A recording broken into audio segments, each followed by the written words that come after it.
मेरे गोविंद कालिया नाग को नाथ करके लाए हैं। ब्रिजवासियों ने देखा, मैया यशोदा से कहा, अरे माँ यशोदा तू रो रही थी ना, देख तेरा लाला कालिया के ठंड पे नाच रहा है। देखा जैसे मैया यशोदा ने सभी ब्रजवासी भगवान कन्हैया की जय जयकार करने लगे हैं, जय जयकार करने लगे। मैया यशोदा भागी लाला को अपने गले से लगा लिया। लाला अब तू मुझे ये बता दे कि उस काली देह में तेरी रक्षा किसने की? इस कालिया नाग ने तुझे काटा नहीं? भगवान कहते हैं, अरे मैया ये कालिया अब हमारा शत्रु नहीं है, हमारा मित्र है। अब ये किसी से कुछ नहीं कहेगा।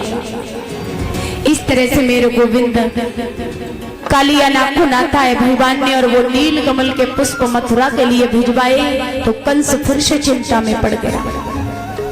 कंस ने सोचा, रे ये दुष्ट पता नहीं क्या खा के पैदा हुआ है, खुद तो मरता नहीं है, कभी मरने का नाम ही नहीं लेता है, और यहाँ वृंदावन में वही आना। तो भगवान कन्हैया ने सोचा कि अब मैं वृंदावन में ज्यादा दिन तक नहीं रुकूंगा, अब मुझे ये ब्रज छोड़ करके मथुरा जाना होगा। तो याद रखना, भगवान कन्हैया ने वृंदावन में अंतिम बार महारास रचाया था। अंतिम बार महारास रचाया था। भगवान कन्हैया का कहना है कि महारास रचाएंगे, लेकिन उस महारास में सिर्फ स्त्रियां होंगी और कोई पुरुष नहीं होगा। मेरे गोविंद ने वृंदावन में महारास की तैयारियां की, लेकिन जब महारास के लिए भगवान ने बंसी बजाई, उस दिन बंसी सिर्फ और सिर्फ गोपियों को सुनाई थी, किसी पुरुष को नहीं सुनाई थी।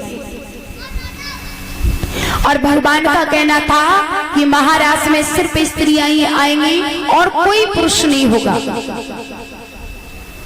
भगवान कन्हैया ने जैसे ही बंसी बजाई, और गोपियां तो इतनी दीवानी रहती, इतनी दीवानी रहती। गोपियों का हाल क्या था मालूम है?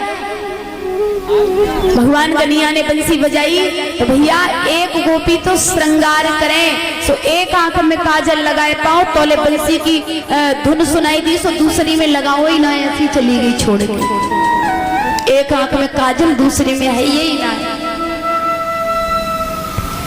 एक अपने आभूषण पहन रही थी और बंसी की आवाज सुनी, सो पावन की पायल हाथन में पहनी, हाथन के कड़ुआ पावन में पहने और चल पड़ी। एक गोपी ने तो गजबई कर दी, वो अपने पति को भोजन देने के लिए जा रही थी, और तौले भगवान कन्हैया की बंसी की आवाज सुनाई दी। सो हुआ क्या कि पति को भोजन गैया के पास रखी आई, गैया को चारों पति के पास भाग पड़ी।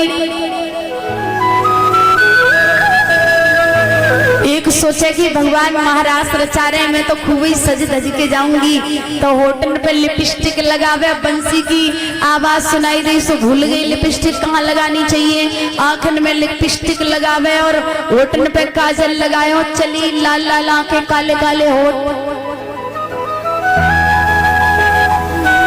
ये दशा है गोपियों की।